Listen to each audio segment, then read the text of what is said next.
मैत्री करायची तर मोठ्याशी करायची आणि दुश्मनी करायची तर मोठ्याशीच करायची. येड्याच्या नादी लागायचं नाही. घासायची तर मोठ्याशी घासायची. बंगला बांधला आणि भांड्यावालीचे पैसे बुडीतो ना. लाईक 40 लाखाचा बंगला बांधला आणि भांडे घासणारीचे पैसे बुडीतो. अरे गव्हर्नमेंट आहे तर लाईट बिल बुडव ना. लय मोठा आहे ना तू. शिकुरीच्या कानफटी देते ती. ते बिचारं बंगल्याला राखण वॉचमॅन बिचारा अखेरात जागते. काय त्याला 200-300 रुपये मिळतात. ते उलट आपल्या घराचं संरक्षण करते. तो नालायकाला लागला डुकला. आता बिचाराचं शरीर आहे याने त्याच्या कानपट्टीत ठेवून दिली. अरे नादी लागायचं तर मोठ्याच्या लागावं. पुढे जाऊन सांगा मोठ्याच्या लागण्यास सुद्धा कीर्तीचे. मोठ्याच्या नादी लागण्यास सुद्धा कीर्तीचे. रामेश्वराने गाथा पाण्यात टाकला नसता तर ग्रंथात नावच आलं नसतं. हो, बंबाजीने जर तुकोबारायचा छळ केला नसता तर गाथ्यात नावच आलं नसतं. आणि विठोबा क्षेत्रानं माऊलीचा छळ केला नसता तर त्याचं ग्रंथात नावच आलं नसतं. मोठ्याच्या संगतीत सुद्धा फायदाच नाही. हा, नादी लागायचं तर दुबळ्याच्या काय नाही लागतं. ज्याच्या अंगात कपडे नाही त्याला म्हणतो फाडून टाकीन. अहो त्यानं मोकळाचे 2 फाडी तो काय. प्रेम करायचं तर मोठ्याशी. किरकोळ कारकोळ नादी नाही लागायचं. रावणानं बायको पळवली पण देवाचीच. काय होईल ते होईल. रावण असं किरकोळ कारकोळ कामं करीत नाही मुसलमान. बायको पळवली देवाचीच. काय होईल ते होईल. फायदा झाला काय होईल. बायको देवाचीच पळवली पण फायदा झाला. आणि आपलं येडं कुणाच्या नाही लागायचं. शेंबड्या पोरीच्या पोर प्रेमात पडलं. शेंबड्या प्युअर शेंबडी पोरगी. प्युअर इतकी मेकडं तिच्या नागपुडीत. तरी हे तिला काय म्हणतं माहिती का. कभी कभी मेरे दिल में ख्याल आता है. तुझा दुसरा नंबर येड्या. 2 मेले मोबाईलचे बिल भरू आणि याला कपडे नाही सुईचे. तरी हे तिला म्हणतो हमें जीने की साहस नव्हती अगर तुम नव्हती. चैनवर वर चालला प्रेम करायला शेंबड्या. बंगरी नाही तर. आपण माणसं कोण आहे महाराज. शिवाजीच्या संभाजीराजातली माणसं आहे. म्हणजे शाळपट आहे. कुडूर आलं तर ध्यानात ठेवा. बॉम्बाला सगळं. कोळशाला धक्का लावू नये इथं होता. ती काय काळजी करायची नाही. मी कुठे देवाला आयुष्यामध्ये परत वाक्य आहे का दुसरं. मांजरीच्या पिलाला सगळ्यात मोठा धोका बोक्यापासून. मांजरीच्या पिलाला सगळ्यात मोठा धोका बोक्यापासून. सापाच्या पिलाला सगळ्यात मोठा धोका त्याच्या आईपासून.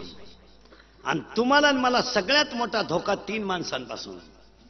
1 मित्र, 2 भाऊबंद आणि 3 पाहुणे रावळे. डेंजर नालायक तिघच्या तिघावी.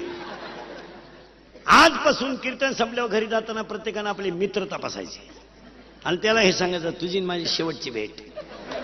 परत आपली गाठ घ्यायची नाही. तर म्हणलं तू माझ्या गाडीवाला पायी पायी आहे जमणार. एक वाक्य सांगतो नीट आहे का. 60% लोकांचं आयुष्य केवळ मित्रांमुळे बर्बाद झालं महाराज. 60% आयुष्य उद्ध्वस्त फक्त मित्रांमुळे. मित्र माळकरी असावा, मित्र पखवाजा असावा, मित्र गायक असावा, मित्र कीर्तनकार असावा, मित्र व्यापारी असावा, किमान मित्र नीतिबाज तरी असावा. नालायक मित्र. आपण एमएला आहे. एमएला आणि दुसरी 12वी पोराशी करतो. आपल्या मित्राची लेवल तुझा तशी असावा. आपला मित्र सुद्धा 80-85% वाला असावा जो कधीच पास झाला नाही. त्याची दुरुस्ती करून काय करतो. एक मित्र. मित्रापासून सावध. सांगा मला आपल्याला प्यायला कोण शिकवली. मित्रांनी. प्यायला कोण शिकवली. मित्रांनी. आपल्याला गोवा खायला कोण लावलं. मित्रांनी. आपल्याला वाईट गोष्टी घेऊन गेला कोण. मित्र. आणि आज आपल्या जमिनीला गिराईक आणलं कोणी. मित्रांनीच. कधी ध्यानात ठेवायचं? मित्र असा नीट बस. मित्र असावा तर मित्र असावा तर 4 गोष्टीचं कल्याण करणारा असावा, नाही तर नसावाच. अभ्यास कर म्हणणारा मित्र असावा, अभ्यास करून कोणचं बरं झालंय असा मित्र नसावा. तुम्हाला मोठ्याचं उदाहरण सांगतो, मोबाईलमध्ये घेऊन जा. एवढं उदाहरण रोज ऐका आणि आपल्याच आयुष्यात आपली माणसं किती धोकादायक आहेत तेवढंच ऐका. 4,30,000 माणसं रावणाच्या घरात होती. 4,30,000. 80,000 बायका होत्या, 1,00,000 पोरं होते. 180. 1,25,000 नातू होते, 3,05,000 आणि 1,25,000 पंतू होते, 4,30,000. 4,30,000 माणसं रावणाच्या घरात होती महाराज. लंका सोन्याची होती त्याची. त्याचं किरकोळ श्रीमंत नव्हतं, संस्था काढून श्रीमंत नव्हतं झालं. ते घामानं श्रीमंत होतं हे आपलं. आपण काय ते श्रीमंत, आपण दरिद्री. ओरिजिनल श्रीमंत होता रावण, ओरिजिनल. की लंका सोन्याची होती. लंका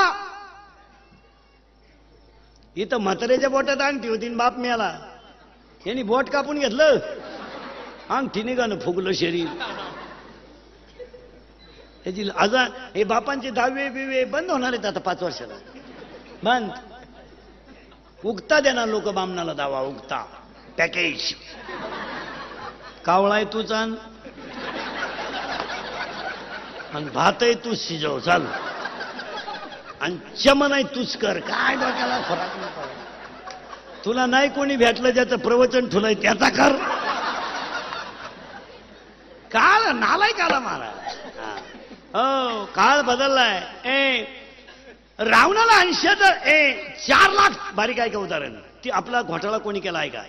4,30,000 माणसं रावणाच्या घरात होती महाराज.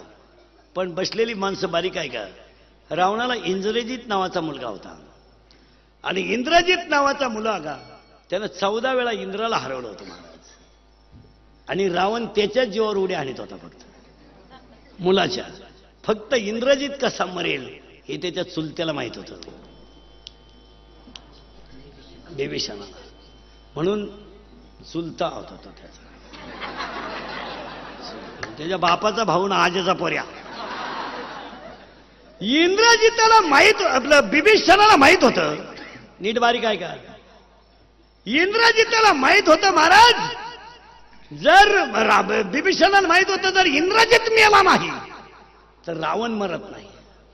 आणि रावण जर मरत नाही तर भाऊबंदकीत मजा काय. आपल्या भावानं आपण संगच गाडी घेतली याच्यात काय मजा आहे. त्याची धडकली पाहिजे ना आपली वाचली पाहिजे तर भाऊ. आपली लोक आपल्या भावानं गाडी घेतली तर हसत सुद्धा नाहीत, इतकी दरिद्री आहेत. हप्त्यावर घेतली असं म्हणतो, हप्त्यावर. अशीच आहेत आपली. हो आता ही लग्न न झालेले पोर आहेत ना, तुम्ही आता नवरदेव नाही म्हणा, तुम्ही आता असेच बजाव शांताबाई मुतला. 2 वर्षापूर्वी लग्न झाल्यावर सत्यनारायण घालायचे. आता जमलं तरी सत्यनारायण घालायची पळी आली. जमलं बा.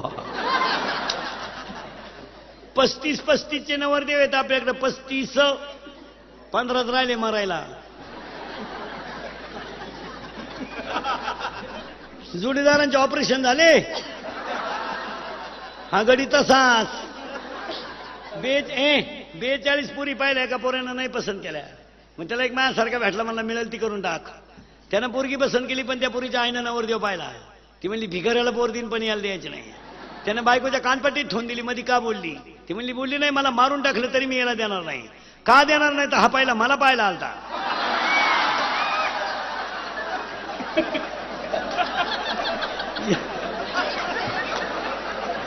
याला नाही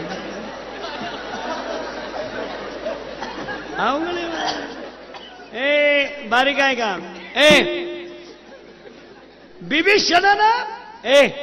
बिभीषणाने रामाला गाठवलं.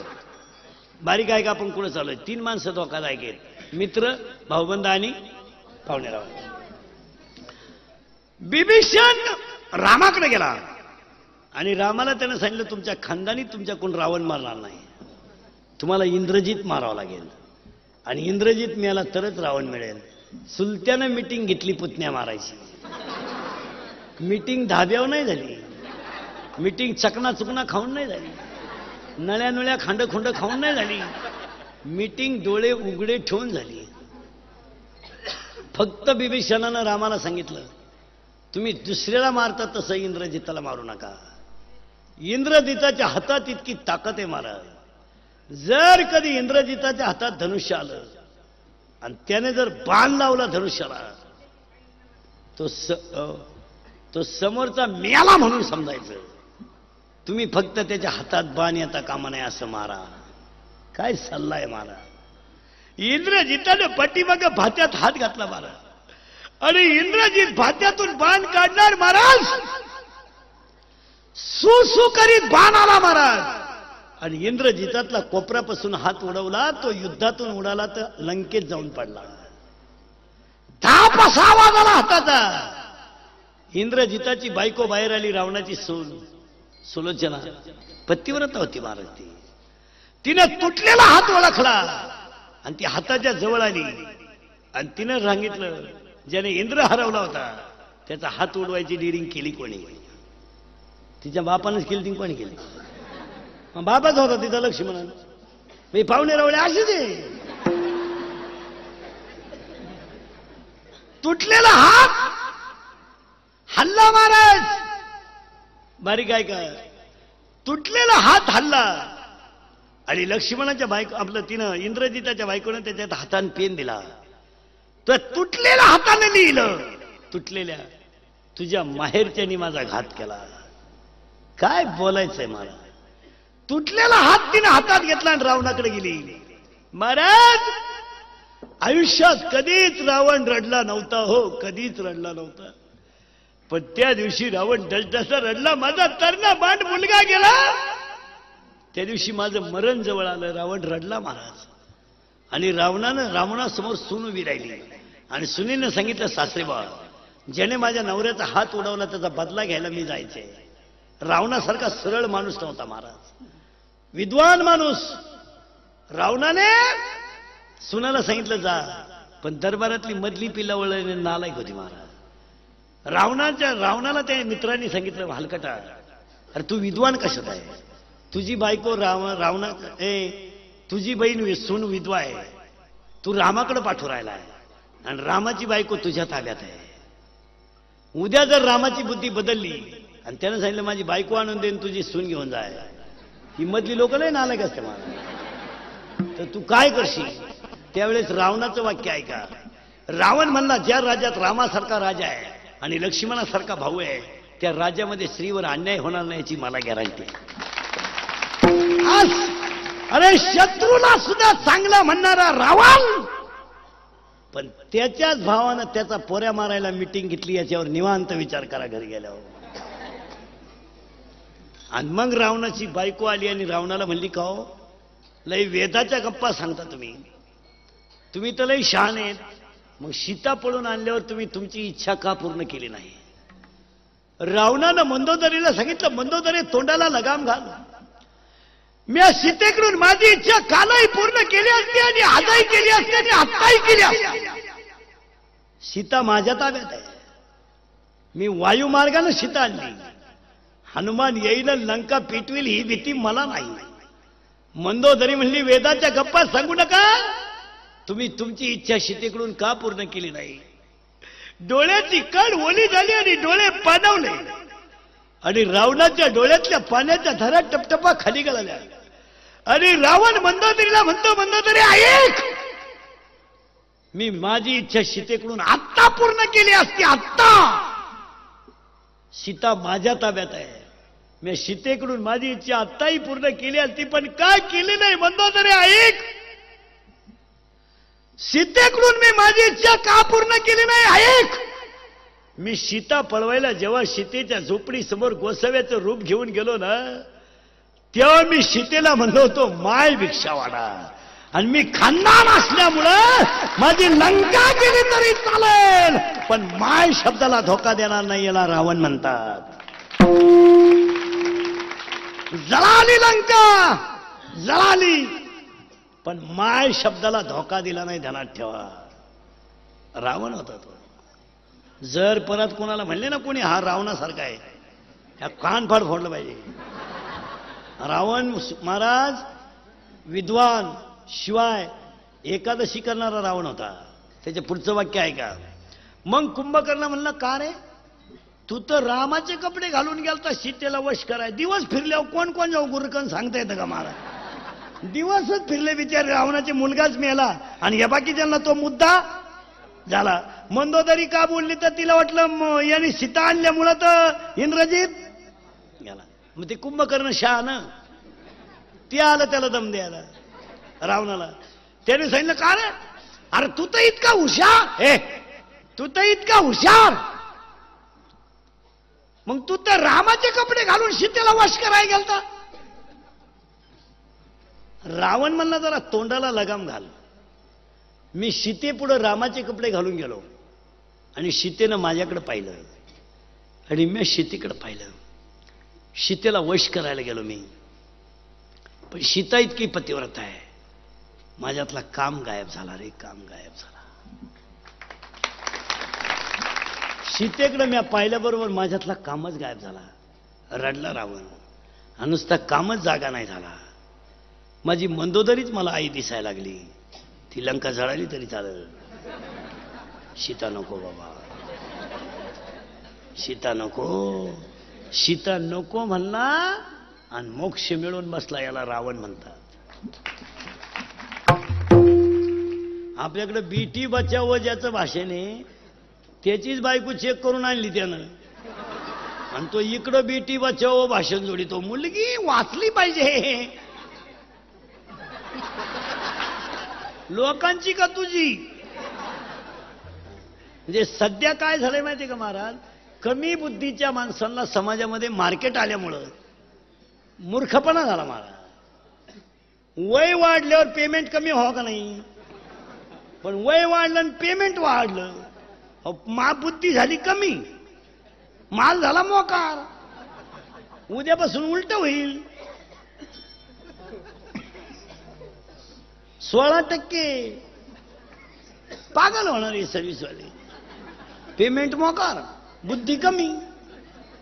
पैशाचं करायचं काय, अक्कल नाही खर्चायची, आणि पैसा तर आपण. त्यानं मिवणीला बंगला बांधून दिला, मग मिवणीनं बंगल्याला नाव दिलं प्रयत्न.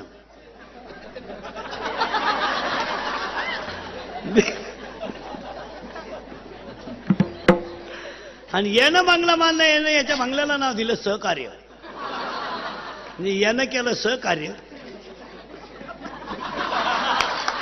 मिवणीनं केला प्रयत्न. मग याच्या पोरेनं गाडी घेतली आणि तिच्यावर नाव लिहिलं सत्यानाश. होणारच ना. हो, थोडस माग जायचं. तुम्ही म्हणाल माग म्हणजे पुढे नेता का आम्हाला. मी तुम्हाला अर्ध्या तासापूर्वी इथं ठेवलंय का लोखंड अग्नीत गेलं का म्हणून 2015ला या खटोड परिवाराच्या कार्यक्रमाच्या शेवटच्या म्हणजे वर्षाच्या शेवटी आणि कार्यक्रमाच्या पहिल्या संकल्पाला खटोड परिवार आणि आमचे महाराज भरत महाराज यांच्याच्याने एवढं चाललेलं नियोजन. 2015ला प्रत्येक माणसाने एक संकल्प करा. आजपासून आयुष्यामध्ये माझ्या घरात एक वेळ भाजीला तेल नसलं तरी चालेल, एक वेळेस माझ्या अंग शर्टाला इस्त्री नसली तरी चालेल, पण माझ्या ईश्वरासारखे आईबाप माझ्या घरातच मरतील, एवढा संकल्प करा. अरे एवढ्या शाळा निघल्यात, एवढी कॉलेज निघली, तर महाराष्ट्रातल्या मातीला वृद्धाश्रम हा कलंक का लागावा प्रश्नचिन्ह आहे. तर सुशिक्षित मंडळी डोके जागेवर ठेवून ऐका. एक वाक्य सांगू, महाराष्ट्रातल्या मातीत तरी वृद्धाश्रम ही कल्पना नसावा. सांगा पोरांनो, महाराष्ट्रात वृद्धाश्रम असावा? अजिबात नसावा. आपण शिवाजीच्या संभाजीच्या राज्यातले 96 कुळी खानदान मावळे आहेत. आपल्या बापानं आपली फी भरली, आपला बाप वृद्धाश्रमात आहे, तुम्ही उनीचं डोनेशन भरतो. अजिबात आपला बाप एक वेळेस आपल्या बापाला कालवण नसलं तरी तो मान्य करेल. एक वेळेस त्याला तुम्ही अंघोळीला पाणी नाही दिलं तरी तो मान्य करेल, पण तो तुमच्यापासून दूर राहणं कधी मान्य करणार नाही. आणि प्रत्येक सुशिक्षितानं जर आपला बाप सांभाळायचं ठरलं तर या खटोट प्रतिष्ठानच्या कार्यक्रमाला यश आल्यासारखं होईल. तर त्या बिचाऱ्यानं पैसे कुठं घालावं त्याला सुधाराने. एवढा मोठा खर्च करायचा माणूस उलटा तगडा आहे म्हणून जमलं नाही, मरण नाही खाली. हाय त्या बिचाऱ्याकडे घालतंय. नाही तर एवढं ते रामदासी महाराज ते तुम्ही कार्यक्रमाची जी पत्रिका आहे त्यात लई कार्यक्रम ठेवतो. एवढे कार्यक्रम नकोय. लोकांनी 24 तास तेवढंच करायचं का? तुम्ही एक आयडिया करीता पुढच्या वर्षी करायचं असलं तर एक सकाळी एक रामकथा किंवा भागवत कथा ठेवावी आणि संध्याकाळी 7 ते 9 सुंदर कीर्तन महोत्सव ठेवावा. 2 कार्यक्रम असले वेळेत लोक म्हणतात मजा येतात. म्हणजे तुमचं जे संगीत संपलं का भारुडून संपलं का गवळण संपलं का व्याख्यान माणसं बधीर झाल्यासारखं होते. काय बरं, एक तर लोक इंदुरीकर सोडून येते नाही. महाराज विचार करण्यासारखी गोष्ट आहे. जाऊ द्या आज महाराज आजचा दिवस 31/12 आहे.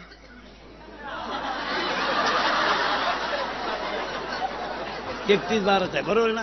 हॅपी न्यू इयरचा आहे महाराज. गेल्या वर्षीपेक्षा आज लोक जास्त आहेत. आणि पाया पडून सांगतो बसणाऱ्या लोकांना कीर्तनात पाया पडतो.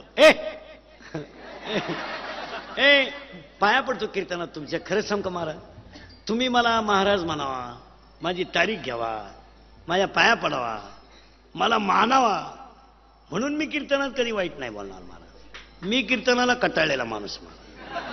मला फेट्याकडे पाहिलं तरी मुंगे येते. आता नको लय आरडलो माझी महाराज. कॅपॅसिटी संपली. माईकवर बोलून आहे ना महाराज माझं हातून तोंड सडलं अख्खं. 6 तास उभा म्हणजे 6 तास बोलतो मी रोज. मी सहज 3 कीर्तन करतो रोज सहज.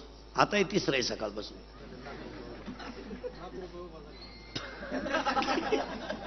आणि पाया पडून सांगतो महाराज मी कीर्तनात बोलतो याला 3च कारण आहेत. तुमचं चांगलं व्हावा म्हणून वाईट बोलेल. दुसरं वाक्य मी तुमचं आहे तुम्हाला बोललंच पाहिजे आणि तुम्ही आमचे नेम ऐकलं पाहिजे.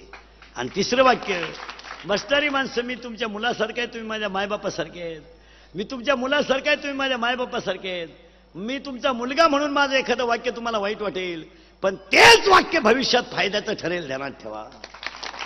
2015च्या खटोट प्रतिष्ठानच्या कार्यक्रमात प्रत्येकानं आपल्या आईबापाला भाकर घालण्याचा संकल्प करा. ही भगवंताची सेवा घडेल.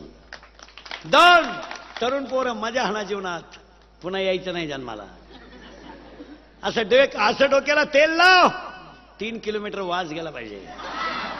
असा बूट घाल पायात. अख्खा बीड म्हणलं पाहिजे कुठं मिळतो. अख्खा शर्ट शिवा अंगात. फक्त इंद्रिकरचं वाक्य लिहून ठेवा. कष्ट करा आणि नीती ठेवा. लक्ष्मी तुमच्या मागे येईल. हाच 2016चा संदेश. हाच 2016चा संदेश. मजा हाणा पोरांनो जीवनात. पुन्हा यायचं नाही. इंदुरीकरचे 6 वाक्य लिहून ठेवा. आईच्या डोळ्यात पाणी येऊ देऊ नका. बापाची मान खाली होऊ देऊ नका. हिंदू संस्कृतीला कलंक लागू देऊ नका. याला पुढं फुकट खायची सवय लावू देऊ नका. पोरांनो पाया पडून सांगू रक्ताचे राहिले नाही तर बाहेरचे आपले राहतील कसे. रक्ताचे राहिले नाही तर बाहेरचे आपले राहतील कसे. अरे जी बहीण आपल्याला 20 वर्ष राखी बांधत होती, जी बहीण आपल्याला 20 वर्ष राखी बांधत होती, तीच बहीण जमिनीचे बाजार वाढलेत आपल्या विरोधात कचेरी दावेदार झाली. याच्यापेक्षा वाईट काय असावं. रक्ताची बहीण जर कचेरीच्या दारात भावाच्या विरोधात उभी राहते महाराज, तर ह्या जगाला तारणारं कीर्तन आणि कीर्तन महोत्सव सोडून काय असू शकतं बोला.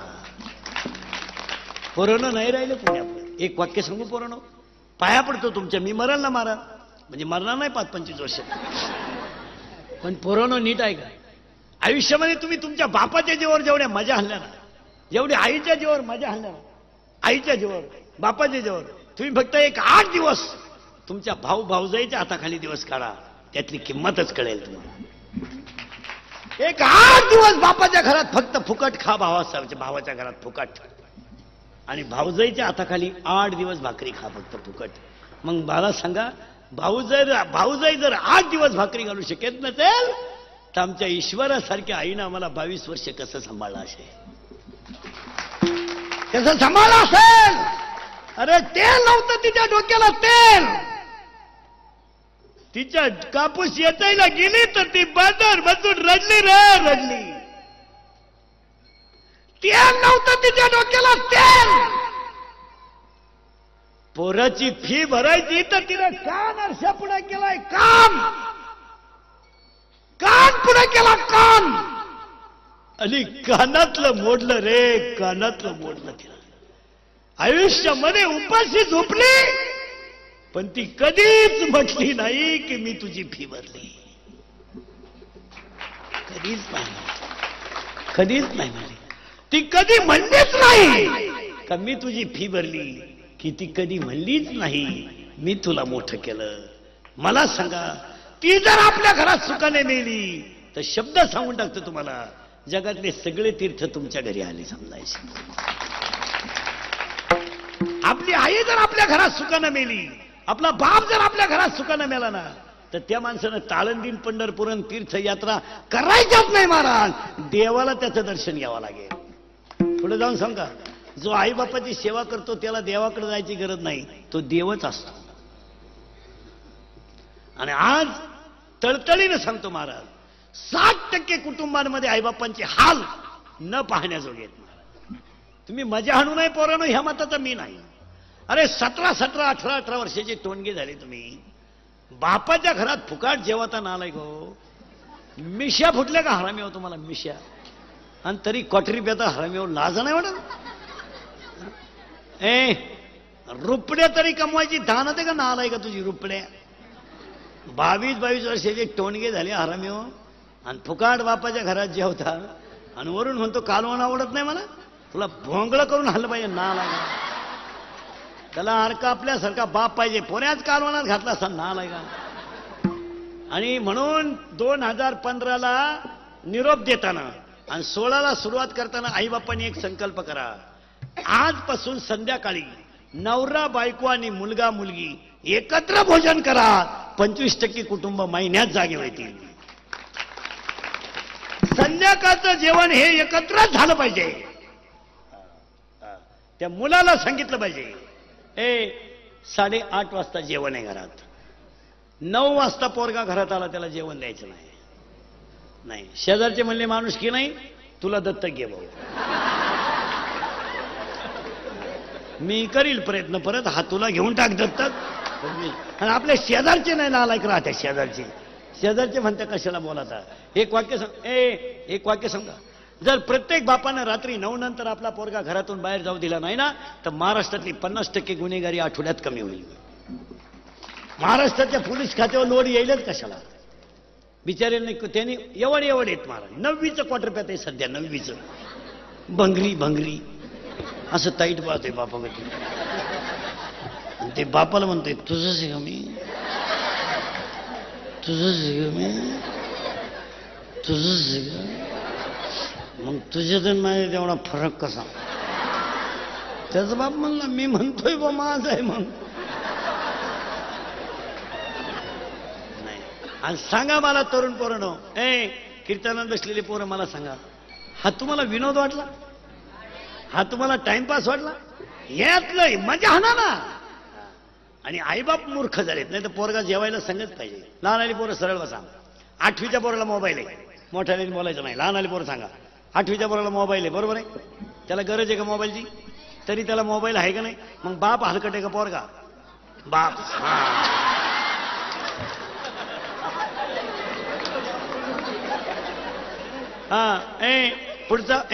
पुढचा प्रश्न. 10वीचं पोरगा मोटरसायकलवर शाळेत येते. मोटरसायकल 40,000ची गाडी आहे त्याला, ती नोकरीला कधीच लागणार नाही. तो विषय जवळजवळ संपला. मग बाप याडपट आहे का पोरगा, बाप. मग आपल्या घरात एकच माणूस हलकट आहे, आपला.